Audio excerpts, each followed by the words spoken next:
അസ്സലാമു അലൈക്കും. അല്ല, അവിടെ മരുമകളെന്ന് പറയാനുള്ളത് ഷാക്കിറല്ലേ ഉള്ളൂ? അവിടെ മനസ്സ് അങ്ങനെയാണ് പോയത്. അപ്പോൾ ആ മച്ചിക്ക് എങ്ങനെ വയറ്റിലുണ്ടോ? കണ്ണുകൾ തുറച്ച് തന്നെ നോക്കുന്ന ആഷുമയെ കണ്ട് സെജിനയുടെ ചുണ്ടിൽ മനോഹരമായ പുഞ്ചിരി വിടർന്നു. അപ്പോഴേക്കും അകത്തു നിന്നും റഷീദിൻ്റെ സഹോദരന്മാരുടെ ഭാര്യമാരും സെജിനയുടെ സംസാരം കേട്ട് പുറത്തു വന്നിരുന്നു. ഒപ്പം റസിയയും. അല്ല സെജിന, ഈ ഇപ്പം പറഞ്ഞത് ആ ഷാക്കിറാക്ക് വിശേഷമുണ്ടെന്നാണോ? റഷീദിൻ്റെ മൂത്ത സഹോദരൻ്റെ ഭാര്യ സെജിനയെ തോണ്ടി അതിശയത്തോടെ ചോദിച്ചു. അതെ, നമ്മുടെ ഷാക്കിറാക്ക് തന്നെയാണ് വിശേഷം. എന്തായാലും എൻ്റെ ആങ്ങൾ അവളെ കെട്ടിയതിന് ശേഷം മറ്റു ചിലരൊക്കെ പറഞ്ഞതുപോലെ സങ്കടപ്പെടേണ്ടി വന്നിട്ടില്ല. അപ്പോൾ ഇനി ഇവിടെയുള്ളവരൊക്കെ ഒന്ന് ചെക്കപ്പ് ചെയ്യുന്നത് നല്ലതാ. കല്യാണം കഴിഞ്ഞ ഉടനെ തന്നെ ഒരു ഗർഭം ഉണ്ടായതാ. അതിനുശേഷം വർഷങ്ങൾ മിന്നിമറഞ്ഞു. സാധാരണ ഈ വർഷങ്ങൾക്കിടയിൽ തന്നെ ഈ വീട്ടിലുള്ളവർക്ക് കുഞ്ഞുങ്ങൾ 2ഉം 3ഉം ഒക്കെയായി. എന്നിട്ടും ആബിദിന് ഒന്നേ ഉള്ളൂ. അപ്പോൾ തന്നെ നോക്കിയാൽ ഷാക്കിർ രണ്ടാമത്തെ പ്രസവിക്കുമ്പോഴേക്കും അവളെ മറികടക്കാം. റഷീദിൻ്റെ വേറൊരു സഹോദരൻ്റെ ഭാര്യ ഐഷുമ്മയുടെ മുഖത്ത് നോക്കി പരിഹാസത്തോടെ പറഞ്ഞു. അവർ കേട്ടുനിന്നതല്ലാതെ ഒന്നും പറഞ്ഞില്ല. അവൾ പറഞ്ഞത് ശരിയാണ്. ആബിദിന് രണ്ടാമത്തെ കുഞ്ഞു ജനിക്കേണ്ട സമയം അധികരിച്ചിരിക്കുന്നു. പേരക്കുട്ടികൾക്ക് 3 വയസ്സാകുമ്പോഴേ തുടങ്ങും ഐഷുമ്മ മരുമക്കളെ കഴിവുകെട്ടവളെന്ന് പറഞ്ഞ് ആക്ഷേപിക്കാൻ. അതിനിവിടെ ആർക്കാ ഡോക്ടർമാരെ വിശ്വാസം? വല്ല തങ്ങന്മാരെ ഉസ്താദുമാരെ അല്ലേ കാണുന്നത്? ഷാക്കിറെ ഒരിക്കലൊരു ഉസ്താദിൻ്റെ അടുത്ത് കൊണ്ടുപോയി ദിവ്യ ഗർഭം ഉണ്ടാക്കും എന്നൊക്കെ പറഞ്ഞു. അത് കഴിഞ്ഞ് 2 ദിവസം കഴിഞ്ഞപ്പോഴും അയാൾ പോലീസ് പിടിച്ചില്ലേ? സെജിനെ പരിഹാസത്തോടെ പറഞ്ഞുകൊണ്ട് അവിടെ നിന്നും ഇറങ്ങി.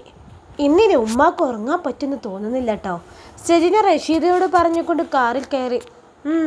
ഞാൻ ആലോചിക്കുന്നതല്ല അതല്ല, ഷാക്കിറെ ഡോക്ടറെ പോലും കാണിക്കാതല്ലേ പ്രഗ്നൻ്റ് ആയത്? അപ്പോൾ ആബിദിൻ്റെ കൂടെ ഇത്രയും വർഷം ജീവിച്ചിട്ടും അവർക്കൊരു കുഞ്ഞുണ്ടാവതായിരുന്നേ. ഇനി ആബിദിൻ്റെ പ്രശ്നമാണെങ്കിൽ റസിയെ കെട്ടിയ പാടെ അവൾക്കും കുഞ്ഞുണ്ടാവില്ലല്ലോ. ഷാക്കിറയ്ക്ക് വിശേഷമുണ്ടെന്ന് അറിഞ്ഞതു മുതൽ തൻ്റെ മനസ്സിനെ മുറുക്കിയ ചോദ്യം റഷീദ് സെജിനയോട് പങ്കുവച്ചു. ഞാൻ ഈ ചോദ്യം തനിയെ ചോദിച്ചു നോക്കിയതാ എൻ്റെ മനസ്സിനോട്. പക്ഷേ എനിക്കതിനുള്ള ഉത്തരം കിട്ടിയില്ല ഇക്ക. അവളും തൻ്റെ മനസ്സിൽ ഇങ്ങനൊരു ചോദ്യം കിടന്നിരുന്നുവെന്ന് തുറന്നു പറഞ്ഞു. ഒന്നങ്ങ് കണക്റ്റ് ആവുന്നില്ലല്ലോ. റഷീദ് ഡ്രൈവ് ചെയ്യുന്നതിൻ്റെ ഇടയിൽ തല കുടഞ്ഞു. സെജിനയും റഷീദും പോയി കഴിഞ്ഞതോടെ റസിയ അല്ലാത്തവർ എല്ലാവരും ഐഷുമ്മയുടെ അടുത്ത് നിന്ന് അവരുടെ റൂമിലേക്ക് പോയി. സെജിന സംസാരിച്ചു കൊണ്ടിരിക്കെ തന്നെ ആബിദും എത്തിയിരുന്നു. എങ്കിലും അവനെ ആരും കണ്ടിരുന്നില്ലെങ്കിലും അവൻ അവിടെ നടന്ന എല്ലാവരുടെയും സംസാരം കേട്ടിരുന്നു. എന്താടി, അതിൻ്റെ ഗർഭപാത്രത്തിൽ കൊഴുപ്പ് വന്നടഞ്ഞോ? ഐഷുമ്മ റസിയെ ഒരു ഉന്ത് വെച്ച് കൊടുത്തുകൊണ്ട് ദേഷ്യത്തിൽ ചോദിച്ചുകൊണ്ട് കഴിവ് കെട്ടവളെന്ന് പിറുമുറുത്തുകൊണ്ട് മുറുക്കാൻ ചുമച്ചുകൊണ്ട് പതിയെ പതിയെ നടന്നു നീങ്ങി. ഞാനല്ല കഴിവ് കെട്ടത് തള്ളേ, നിങ്ങളെ പുന്നാര മോനാ. വേച്ചുപോയ റസിയെ ബാലൻസ് ചെയ്ത് നിന്നുകൊണ്ട് മെല്ലെ പറഞ്ഞു. കുറച്ചു നേരത്തെ കിടപ്പിന് ശേഷം തൻ്റെ ചാരുകസേരയിൽ വന്നിരുന്നു ഐഷുമ്മ. കിടന്നിട്ട് കിടപ്പുറക്കാതെ എഴുന്നേറ്റ് പോന്നതാണ്. തൻ്റെ മകന് ഇനിയൊരു കുഞ്ഞു കൂടെ ജനിക്കാത്തതിലുള്ള സങ്കടത്തേക്കാൾ അവരെ വലച്ചത് ഷാക്കിറയ്ക്ക് വിശേഷമുണ്ടെന്ന് അറിഞ്ഞതാണ്. അതെങ്ങനെ സംഭവിച്ചു? തൻ്റെ കണക്കുകൂട്ടലനുസരിച്ച് അവൾക്ക് കുഞ്ഞുങ്ങളുണ്ടാവില്ല എന്ന് തീർച്ചപ്പെട്ടതാണ്. അവളിൽ നിന്ന് ഒട്ടും മോശമല്ല തൻ്റെ മകനെന്ന് തെളിയിക്കണം. മുറുക്കി നീട്ടി തുപ്പിക്കൊണ്ട് അവർ മനസ്സിൽ എന്തൊക്കെയോ തീരുമാനമെടുത്തു. ഷാക്കിറയ്ക്ക് വിശേഷം ഉണ്ടെന്നതറിഞ്ഞറിഞ്ഞ ഷോക്കിലായിരുന്നു ആബിദും. താൻ അതറിഞ്ഞ ഷോക്കിൽ പരിസരം മറന്ന് ആ ലോകത്ത് ഒന്നുമല്ലാതെ ഇരിക്കുന്ന ആബിദിൻ്റെ അടുത്ത് ഐഷുമ്മ വന്നിരുന്നു. മോനെ. അവർ അവനെ വിളിച്ച ആദ്യത്തെ വിളിയിൽ അവൻ അറിഞ്ഞു പോലുമില്ലായിരുന്നു. വീണ്ടും അവനെ പേര് ചൊല്ലി വിളിക്കുന്നതോടൊപ്പം കയ്യിലൊന്ന് തല്ലുക കൂടെ ചെയ്തു. അപ്പോൾ അവൻ ഉമ്മയുടെ മുഖത്തേക്ക് നോക്കി. മോനെ, നമ്മുടെ ചാച്ചുമോനൊരു കൂടപ്പിറപ്പ് വേണ്ടേ? എല്ലാവരും ചോദിച്ചു മടുത്തു. ഇപ്പോൾ തന്നെ സമയം വൈകി. അതുകൊണ്ട് ഈ അവളെയും കൂട്ടി കോട്ടപ്പുറത്തെ തങ്ങളൊന്ന് പോയി കണ്ടു നോക്കി. ഐഷുമ്മ പറയുന്നത് കേൾക്കുന്നുണ്ടോ എന്ന് തോന്നിപ്പോകും വിധമായിരുന്നു അപ്പോഴും അവൻ്റെ ഇരിപ്പ്. ഞാൻ പറയണത് വല്ലതും കേൾക്കുന്നുണ്ടേ ആബിദേ? ഐഷുമ്മ വീണ്ടും ചോദിച്ചപ്പോൾ അവനൊന്ന് തലയെനിക്ക്. എന്നാലിനി നോക്കി നീട്ടിവെക്കണ്ട, ഇന്നെന്നെ പോയി കാണ്. ഐഷുമ്മ ഇനിയും വൈകരുത് എന്ന് വിചാരിച്ച് ധൃതി കൂട്ടി പറഞ്ഞു. വീണ്ടും അതിന് സമ്മതം എന്ന രീതിയിൽ അവൻ തലയെനക്കി സമ്മതിച്ചതോടെ ഐഷുമ്മ സന്തോഷത്തോടെ അടുക്കളയിലേക്ക് പതിയെ നടന്നു. ഓന് കുടിക്കാൻ എന്തെങ്കിലും കൊടുക്ക്. അടുക്കളയിൽ കയറി റസിയോട് ഉത്തരവിറക്കിക്കൊണ്ട് വീണ്ടും തിരിഞ്ഞു നടന്നു. റെഡിയാക്, നമുക്കൊരു സ്ഥലം വരെ പോവാനുണ്ട്. പതിവില്ലാത്ത വിധം ആബിദ് റസിയോട് പറഞ്ഞപ്പോൾ അവളുടെ നെറ്റി ചുളിഞ്ഞു. അസുഖം വന്നാൽ പോലും ഒന്ന് ഹോസ്പിറ്റലിൽ കാണിക്കാൻ പോലും പുറത്തേക്ക് കൊണ്ടുപോകാത്തവനാണ്. ഉമ്മ എന്തു പറയുന്നതോ അത് മാത്രം അനുസരിക്കുന്നവനാണ്. എങ്ങോട്ടാ പോണേ? അവളത് ചോദിച്ചപ്പോൾ ഇപ്പോൾ തൻ്റെ മേലേക്ക് ആ ചോദ്യം ഇഷ്ടപ്പെടാതെ ചാടുമെന്ന് പ്രതീക്ഷിച്ചിരുന്നവയ്ക്ക് പക്ഷെ കോട്ടപ്പുറം തങ്ങളുടെ അടുത്തേക്കാണെന്ന് പറയുന്നവനെ കണ്ട് ഇതെന്ന് പറ്റിയെന്ന് ഓർക്കാതിരുന്നില്ല. കോട്ടപ്പുറം തങ്ങൾ എന്ന് കേട്ടത് ഉമ്മയോടും മകനോടും തോന്നിയ പുച്ഛം മനസ്സിൽ തന്നെ നിറച്ചു. എതിർപ്പൊന്നും പറയാതെ ആബിദിൻ്റെ കൂടെ പോയി. നിങ്ങളിനി ഏത് തങ്ങളെയും ഉസ്താദിനെയും ഡോക്ടറെയും കണ്ടത് കാര്യമില്ലെന്ന് തോന്നുന്നു. പെണ്ണുങ്ങളെ കണ്ണുനീരെ നിങ്ങളെ സ്വന്തം രക്തത്തിൽ ഒരു കുഞ്ഞുണ്ടാവുക എന്നുള്ളത് അസാധ്യമാണെന്ന് എൻ്റെ മനസ്സ് പറയുന്നു. ആഗ്രഹിക്കട്ടെ, സന്തോഷിക്കട്ടെ. ചാച്ചുവിൻ്റെ ജന്മരഹസ്യം നീണ്ടുപോകുന്നത് വരെ പോകട്ടെ, എന്നായാലും അറിയും. പക്ഷേ ഇപ്പോൾ വേണ്ട. ഞാനിതിനും സഹകരിച്ചില്ലെങ്കിലേ വേഗത്തിൽ അറിയാനുള്ള സാഹചര്യം ഉണ്ടാകും. അവൻ്റെ ഒപ്പം പോകുമ്പോൾ റസിയുടെ മനസ്സിൽ അതായിരുന്നു. വൈകി ഉണ്ടായതാണെന്ന് ഉള്ള ഒരു ബുദ്ധിമുട്ടും ഷാക്കിറക്കുണ്ടായിരുന്നില്ല. അല്ലെങ്കിലും അവൾക്കൊരു പ്രശ്നം ഉണ്ടായിരുന്നില്ല എന്ന് പ്രഗ്നൻ്റ് ആയപ്പോൾ മനസ്സിലായതാണല്ലോ. താൻ പ്രഗ്നൻ്റ് ആണെന്ന് വിശ്വാസം വരുന്നില്ല. അവൾ കുറച്ച് ദിവസത്തേക്ക് അവൾക്ക് ഒരു ഡോക്ടറെയും കാണിക്കാതെ ഒരു മരുന്നും കുടിക്കാതെ തന്നെ താൻ പ്രഗ്നൻ്റ് ആയിരിക്കുന്നുവെന്ന് ഉൾക്കൊള്ളാൻ പ്രയാസം തോന്നി. അതുപോലെ എല്ലാവർക്കും ഉണ്ടാവുന്നത് പോലെ ഒരു വോമിറ്റിങ്ങോ ഒന്നുമില്ല. 4 മാസം ആയെങ്കിലും അത്രക്കൊന്നും വയറ് പൊന്തിയിട്ടില്ല. ഇപ്പോഴും ഒരു സ്വപ്നമാണെന്ന് ഇടയ്ക്കിടയ്ക്ക് അവൾ കരുതും. ഉമ്മയും ഉപ്പയും പിന്നെ അവളെ വിട്ട് അവരുടെ വീട്ടിലേക്ക് പോയിട്ടില്ല. എപ്പോഴും അവരുടെ നോട്ടത്തിലാണ് നിയാസ്. നിയാസ് തൻ്റെ ഡ്യൂട്ടി ടൈം കുറക്കാൻ വേണ്ടി തൻ്റെ OP ടിക്കറ്റിൻ്റെ എണ്ണം കുറച്ചു. തന്നെ കാണാനായി വരുന്ന രോഗികളെ റസൽ ഡോക്ടർക്ക് റെഫർ ചെയ്തു. അത് കാരണം തന്നെ എപ്പോഴും ഷാക്കിറയുടെ കൂടെ ഇരിക്കാൻ കഴിയില്ലെങ്കിലും കുറച്ചൊക്കെ അവളോടൊപ്പം സമയം ചെലവഴിക്കാൻ കഴിഞ്ഞു. പണവും പ്രസക്തിയുമുള്ള ആചാര്യയുടെ മകനെ കയ്യിൽ കിട്ടിയപ്പോൾ കോട്ടപ്പുറം തങ്ങൾ നന്നായി അവസരം മുതലെടുത്തു. പലതും പറഞ്ഞ് പല ചികിത്സയുടെ പേരും പറഞ്ഞ് അവൻ്റെ കയ്യിലുള്ളതെല്ലാം ഊറ്റിക്കൊണ്ടേയിരുന്നു. രണ്ടാമത് ഒരു കുഞ്ഞ് വേഗത്തിൽ ജനിക്കാൻ വേണ്ടിയാണ് അയാളുടെ ചികിത്സ അവർ സ്വീകരിച്ചതെങ്കിലും ഒരു ചികിത്സയും നൽകാതെ അവരുടെ ആഗ്രഹം ഇപ്പോഴൊന്നും നടക്കരുത് എന്നായിരുന്നു അയാളുടെ പ്രാർത്ഥന. തങ്ങൾമാരെയും ഉസ്താദുമാരെയും എല്ലാ കാര്യത്തിലും ആശ്രയിക്കുന്ന ഉമ്മയുടെ സ്വഭാവം ഐഷുമ്മയുടെ മറ്റു മക്കൾക്ക് ഒന്നും ഇഷ്ടമല്ലായിരുന്നു. അതുകൊണ്ട് തന്നെ ആബിദ് 2 ആഴ്ചയിലൊരിക്കൽ തൻ്റെ കയ്യിലുള്ളതെല്ലാം കൊണ്ടുപോയി കൊടുക്കുന്നതിനെ ആദ്യം എതിർത്തത് മൂത്ത മകനായിരുന്നു. എന്നാൽ ഒരാളും തന്നെ ചോദ്യം ചെയ്യുന്നത് ഇഷ്ടമില്ലാത്ത ഐഷുമ്മ അവരോട് എൻ്റെ വീടാണ്, ഞാൻ എനിക്ക് ഇഷ്ടം പോലെയൊക്കെ ചെയ്യും, ഇഷ്ടമുള്ളവർ മാത്രം ഇവിടെ നിന്നാൽ മതി എന്ന് പറഞ്ഞു. അവർക്ക് പ്രാധാന്യം ആബിദിന് ഒരു കുഞ്ഞുകൂടി ജനിക്കുക എന്നായിരുന്നു. തൻ്റെ വിയർപ്പിൻ്റെ അംശം ആ വീടിനു വേണ്ടി ചിലവാക്കിയിട്ടുണ്ടെങ്കിലും ഐഷുമ്മയുടെ ഓരോ പ്രവൃത്തിയിലും മനമൊടുത്തിരുന്ന മകൻ എത്രയും വേഗം തങ്ങളുടെ ഓഹരി കിട്ടണമെന്ന് വാശി പിടിച്ചു. തങ്ങൾക്ക് കിട്ടുന്നതിൻ്റെ 3/4 ഭാഗവും ഉമ്മയുടെ കയ്യിൽ ഏൽപ്പിച്ചിരുന്നത് കൊണ്ട് തന്നെ വേറെ സ്ഥലം എടുക്കാനോ വീട് നിർമ്മിക്കാനോ ഒന്നുള്ള സാമ്പത്തികം അവരുടെ കയ്യിലും ഇല്ലായിരുന്നു. ഐഷുമ്മക്ക് അവർ ചോദിച്ചത് കൊടുക്കാതെ ഇരിക്കാൻ കഴിയുമായിരുന്നില്ല. തരില്ലെന്ന് പറഞ്ഞ് ബലം പിടിച്ചാൽ വീട്ടിലെ വഴക്ക് നാട്ടുകാർ അറിയും, പിന്നെ അത് ചർച്ചയാവും. അതുകൊണ്ട് തന്നെ അവർ മൂത്ത മകന് സ്ഥലം നൽകാൻ തീരുമാനിച്ചു. ഇതറിഞ്ഞ മറ്റു മക്കളും എങ്ങനെയെങ്കിലും ആ വീട്ടിൽ നിന്ന് രക്ഷപ്പെടാൻ കിട്ടിയ ഒരവസരമായി അതിനെ കണ്ടു. അവരുടെ ഷെയറും കിട്ടണമെന്ന് ഐഷുമ്മയോടും മൊയ്തു ഹാജിയോടും ആവശ്യപ്പെട്ടു. ആ ആവശ്യവും അവർക്ക് അംഗീകരിക്കാതിരിക്കാൻ കഴിഞ്ഞില്ല. അതുകൊണ്ട് തന്നെ പെൺമക്കളടക്കം എല്ലാ മക്കൾക്കും അവരുടെ ഓഹരികൾ നൽകി. ഓരോരുത്തരും തങ്ങൾക്ക് കിട്ടിയ സ്ഥലത്ത് എത്രയും പെട്ടെന്ന് വീടുകൾ ഉയർത്താനുള്ള ശ്രമം രജിസ്റ്റർ കഴിഞ്ഞ അന്ന് തന്നെ ആരംഭിച്ചു. കയ്യിൽ പണമില്ലാതിരുന്നിട്ടും ഭാര്യമാരുടെ ആഭരണങ്ങൾ വിറ്റുകൊണ്ട് തുടക്കം കുറിച്ചു. തൻ്റെ സഹോദരന്മാർ പുതിയ വീടുണ്ടാക്കുന്നതെല്ലാം ആബിദ് കാണുന്നുണ്ടായിരുന്നു. ഈ അവസ്ഥയിൽ അവനൊരു വീട് എന്നത് അവനെക്കൊണ്ട് സാധിക്കുന്ന കാര്യമില്ല. അത് അറിയാവുന്നത് കൊണ്ട് തന്നെ ഐഷുമ്മ ചെറിയ മകന് വീടും അതിരിക്കുന്ന സ്ഥലത്തിനും പകരം വേറെ സ്ഥലമാണ് കൊടുത്തത്. ആബിദിൻ്റെ ചെറിയ സഹോദരനും ഭാര്യയ്ക്കും അതിൽ എതിർപ്പൊന്നും ഉണ്ടായിരുന്നില്ല. വീട് വേണ്ട, സ്ഥലവും വേണ്ട, ഐഷുമ്മയിൽ നിന്നൊന്ന് രക്ഷപ്പെട്ടാൽ മതിയായിരുന്നു എന്നായിരുന്നു അവരുടെ മനസ്സിനുള്ളിൽ. മാത്രവുമല്ല, തറവാട് വീട് കിട്ടിയാൽ ഉമ്മയും ഉപ്പയും അവസാനം വരെ നോക്കേണ്ടി വരും. വേറെ വീട് വെച്ച് മാറിയാൽ മറ്റെല്ലാ മക്കൾക്കും ഉള്ള ഉത്തരവാദിത്തം മാത്രമേ തങ്ങൾക്കുണ്ടാവുകയുള്ളൂ എന്നവർ ചിന്തിക്കുകയും ചെയ്തു. അതുകൊണ്ട് തന്നെ എത്രയും വേഗം വീടുണ്ടാക്കി അതിലേക്ക് താമസം മാറാൻ അവരും തീരുമാനിച്ചു. ദിവസങ്ങൾ കഴിയും തോറും ആബിദിന് തങ്ങൾക്ക് പണം കൊടുക്കാൻ തികയാതെ വന്നു. ഓരോന്നിനും പേര് പറഞ്ഞ് അയാൾ നല്ലൊരു എമൗണ്ടുകളൊക്കെ ഈടാക്കിക്കൊണ്ടിരുന്നു. ആബിദ് ഇതിനെപ്പറ്റി സംസാരിക്കുമ്പോൾ എല്ലാം ചികിത്സ മുടക്കണ്ട എന്നും പറഞ്ഞ് ഐഷുമ്മ തൻ്റെ സ്വർണത്തിൽ നിന്ന് ഓരോന്നായി ഊരി നൽകി.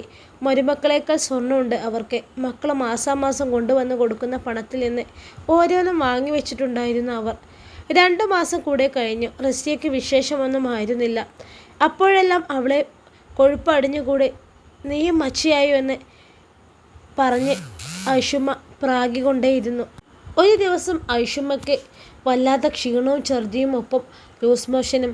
എന്തിനും മരുമക്കളെ വീട്ടിൽ നിന്ന് ചികിത്സിച്ചിരുന്ന ഐഷുമ്മ പക്ഷെ തനിക്ക് വയ്യെന്ന് കണ്ടപ്പോൾ തന്നെ ഹോസ്പിറ്റലിൽ കൊണ്ടുപോകുകയെന്നായി.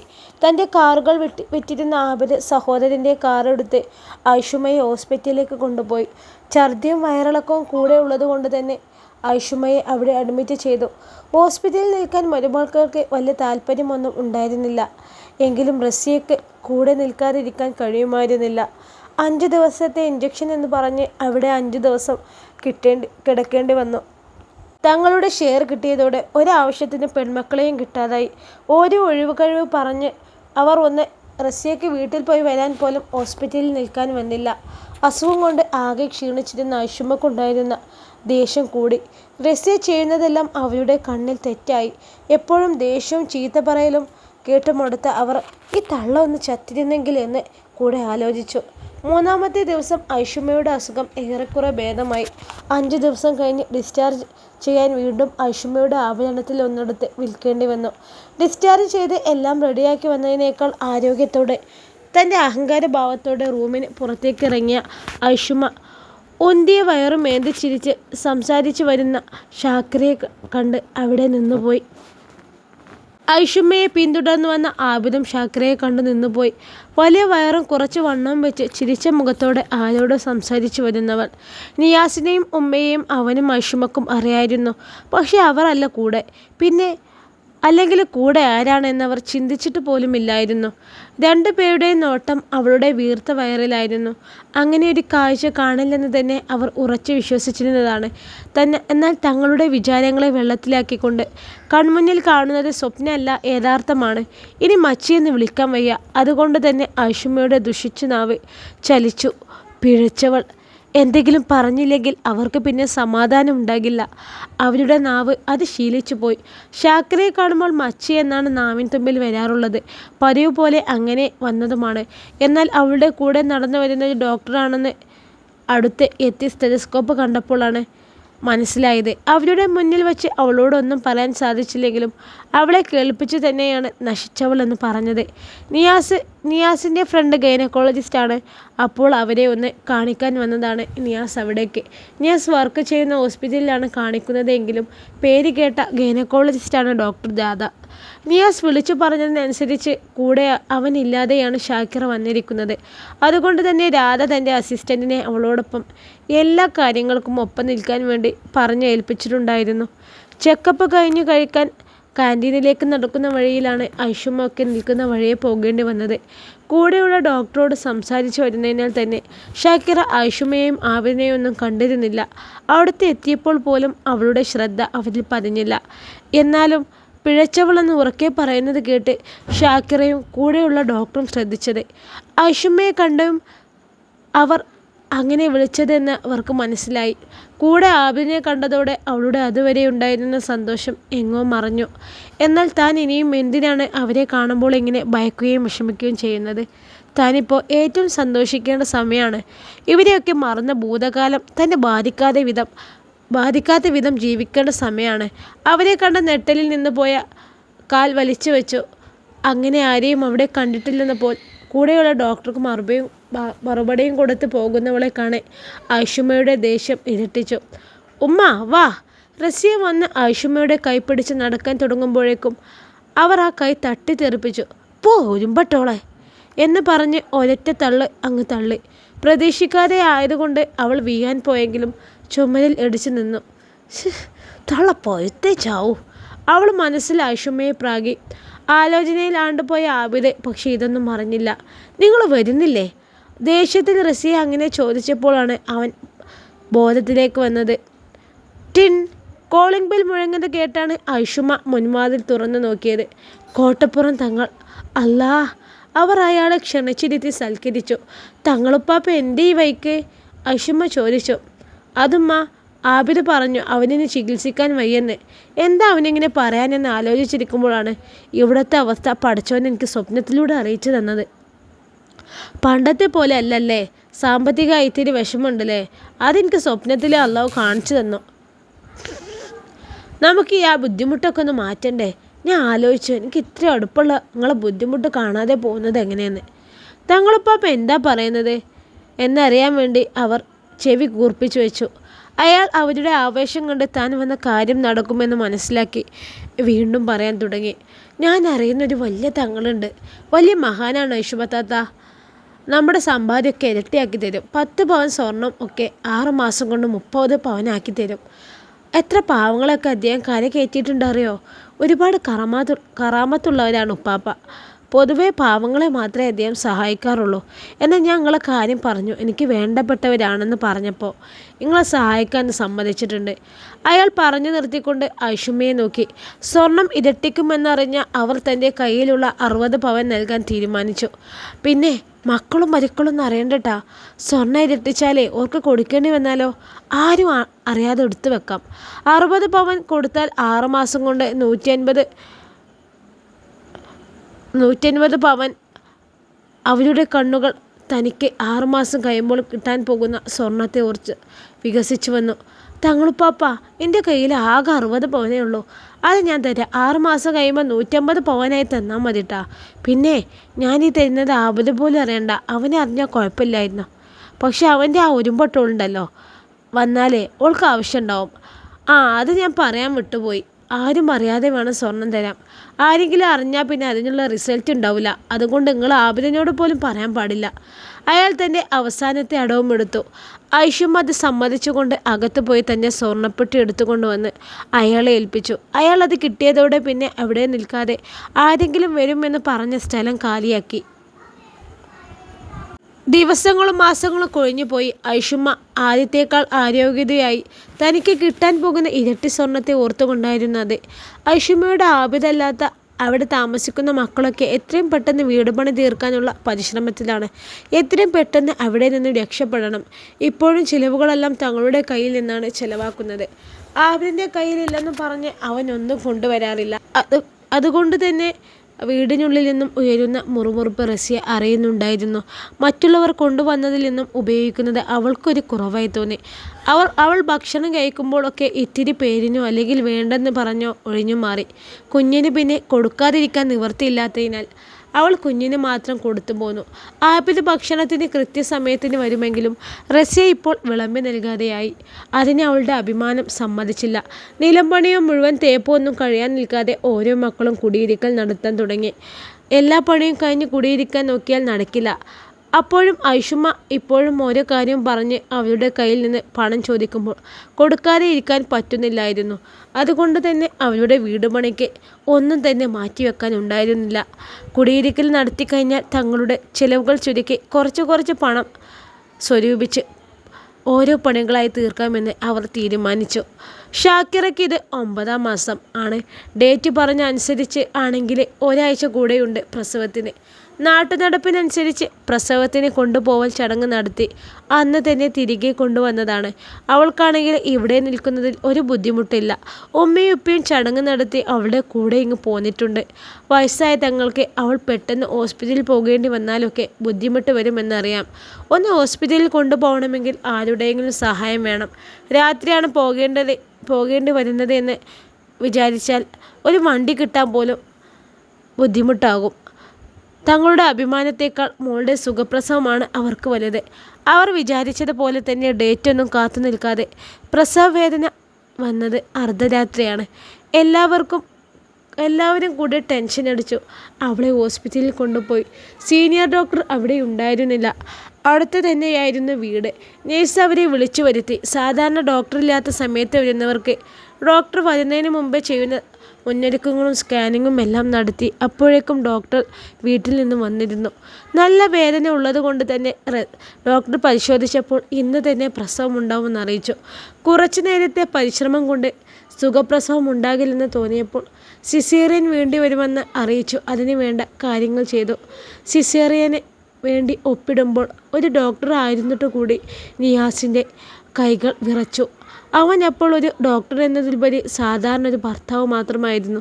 സിസേറിയൻ ചെയ്താലേ ഞാൻ പുറത്തു വരുമെന്ന് പേടിപ്പിച്ചവൾ അവസാനം അതിനു വേണ്ട മുന്നൊരുക്കങ്ങൾ നടത്തിയപ്പോൾ അതൊന്നും വേണ്ട, ഞാനിപ്പോൾ പുറത്തേക്ക് വന്നാക്കാമെന്ന് പറഞ്ഞ് കൊണ്ട് ഷാക്കിർ ഒരു പെൺകുഞ്ഞിന് സുഖപ്രസവത്തിലൂടെ ജന്മം നൽകി. നാളുകൾക്കിപ്പുറം തിങ്ങിയ മുടിയും കുഞ്ഞു കണ്ണും മൂക്കും ചോരച്ചുവപ്പ് കലർന്ന നിറവുമായി തനിക്ക് നേരെ നീട്ടിപ്പിടിച്ച കുഞ്ഞിനെ നിയാസ് കൈകളിൽ വാങ്ങി. അവൻ ആ കുഞ്ഞിന് തൻ്റെ ആദ്യ ചുംബനം നൽകുമ്പോൾ ചുംബനത്തോടൊപ്പം അവൻ്റെ കണ്ണുനീരും ആ കുഞ്ഞിൻ്റെ മുഖത്ത് പതിഞ്ഞിരുന്നു. അവൻ്റെ കൈകളിൽ നിന്നും മാറി മാറി രണ്ട് ഉമ്മമാരും ഉപ്പമാരുമൊക്കെ വാങ്ങി ചുംബനം നൽകുമ്പോൾ അവയുടെ കണ്ണുകൾ നിറഞ്ഞിരുന്നു. സന്തോഷത്തിൻ്റെ ഭാഗമായി ആ ഹോസ്പിറ്റലിൽ മൊത്തം മധുര വിതരണം ചെയ്തവർ തങ്ങളുടെ സന്തോഷം പങ്കുവച്ചു. കുറച്ച് മണിക്കൂറുകൾക്ക് ശേഷം ഷാക്കിറയും ഒപ്പം കുഞ്ഞിനെയും റൂമിലേക്ക് മാറ്റി. ഹോസ്പിറ്റലിൽ അഡ്മിറ്റ് ചെയ്തു എന്നറിഞ്ഞപ്പോഴേക്കും ഷെജിനയും റഷീദും വന്നപ്പോഴേക്കും പ്രസവം കഴിഞ്ഞിരുന്നു. പുലർച്ചെ ആയിരുന്നു പ്രസവം എന്നതിനാൽ അറിഞ്ഞു കാണാൻ വരുന്നവർക്കൊക്കെ എത്തി തുടങ്ങുമ്പോൾ തന്നെ ഷാക്കിറയെ റൂമിലേക്ക് മാറ്റിയിരുന്നു. ഷാക്കിർ റഷീദിൻ്റെ സഹോദരന്മാരുടെ ഭാര്യമാർക്ക് വിളിച്ചു ഷാക്കിർ പ്രസവിച്ച കാര്യം അറിയിച്ചു. അവർക്കൊന്നും ഷാക്കിർ ഉപകാരമെന്നല്ലാതെ ഒരു ഉപദ്രവം ചെയ്തിട്ടില്ല. വരുന്നെങ്കിൽ വരട്ടെ, പറയൽ തൻ്റെ കടമല്ലേ, ഇനി ഒരിക്കലും പറഞ്ഞില്ല എന്നൊരു പരാതി കേൾക്കരുതോ. പൂവി, ഈ അറിഞ്ഞോ? ഷാക്കിറ പ്രസവിച്ചു. പെൺകുട്ടി. ഐഷുമ്മയുടെ വീട്ടിൽ നിന്ന് ആബിദും സഹോദരന്മാരും ഉമ്മയും ഉപ്പയും രാവിലെ ബ്രേക്ക്ഫാസ്റ്റ് കഴിക്കുമ്പോഴാണ് ആബിദിൻ്റെ ഒരു സഹോദരൻ്റെ ഭാര്യ മറ്റൊരുവളോട് ചോദിക്കുന്നത്. പെണ്ണുങ്ങൾക്ക് എല്ലാം തങ്ങളെ ഭർത്താക്കന്മാർക്ക് എടുത്തു കൊടുക്കാൻ വേണ്ടി അവിടെ തന്നെ നിൽക്കുകയാണ്. അപ്പോഴാണ് എല്ലാവരും കേൾക്കെ തന്നെ അവളുടെ ചോദ്യം. ഷാക്കിറ എന്ന് കേട്ടതും ആബിദ് നല്ലവണ്ണം തന്നെ ശ്രദ്ധ കൊടുത്തു അവൾ എന്താ പറയാൻ പോകുന്നത് എന്ന്. പ്രസവിച്ചു പെൺകുഞ്ഞു എന്ന് കേട്ടപ്പോൾ തന്നെ കഴിച്ചുകൊണ്ടിരിക്കുന്നത് തരിപ്പിൽ പോയി അവൻ ചുമച്ചു കൊണ്ടേയിരുന്നു. മറ്റുള്ളവരുടെ ചിലവിലാണ് വീട്ടിലെ കാര്യങ്ങൾ നടക്കുന്നത് എന്നതുകൊണ്ട് തന്നെ റസിയെ കുറച്ച് മാറി നിൽക്കാറേയുള്ളൂ. അതുകൊണ്ട് തന്നെ അവൾ ആബിദിനു വേണ്ടി സ്വയം എടുത്തോട്ടെ എന്ന് വെക്കാറാണ് പതിവ്. ചുമച്ചുകൊണ്ടിരിക്കുന്ന ഐഷുമ്മ ഒരു ഗ്ലാസ് വെള്ളം എടുത്തു കൊടുത്തു. ആർത്തിയോടെ വെള്ളം വാങ്ങി കുടിച്ചവൻ തലയും താഴ്ത്തി നിന്നു. ഒരിക്കൽ ഹോസ്പിറ്റലിൽ വെച്ച് കണ്ടിരുന്നുവെങ്കിലും അവൾ ഗർഭിണിയല്ല എന്ന് വിശ്വസിക്കാനായിരുന്നു അവനിഷ്ടം. എന്നാൽ സത്യമല്ലാതെ ആകില്ലല്ലോ. പെൺകുട്ടിയാണെന്നറിഞ്ഞ് ഐഷുമ്മ പൊട്ടിച്ചിരിച്ചു. ഇതിലും ഭേദം അവൾ ആയിരിക്കുന്നതായിരുന്നു. കണ്ടില്ലേ പെൺകുട്ടിയാണെന്ന്. എന്നാൽ ഇനിയിപ്പോൾ അവളെപ്പോലെ തന്നെ ആയിരിക്കും. കാണാനും കൊള്ളില്ല, ഒന്നിനും പറ്റുകയില്ല. ഇവിടെ ആബിദിനെ കണ്ടില്ലേ, നല്ലൊരു ആൺകുട്ടിയാണ് ഉണ്ടായിരിക്കുന്നത്. അടുത്തിരിക്കുന്ന ചാച്ചുവിനെ ഒന്ന് തലോടിക്കൊണ്ട് അവർ അതാണ് പറഞ്ഞത്. തള്ളയുടെ ഒരു കാര്യം, ഷാക്കിറക്ക് എന്താ കുഴപ്പം? അവൾ കാണാൻ കൊള്ളില്ലേ? തള്ളക്ക് അസൂയ, മൊയ്ത്ത അസൂയ. ഐഷുമ്മയുടെ മരുമകളിൽ ഒരുവൾ പിറുപിറുത്തു. ഇൻഷാ അല്ലാഹ് ഈ കഥയുടെ ബാക്കി ഭാഗമേ നാളെ കാണാം. അസ്സലാമു അലൈക്കും.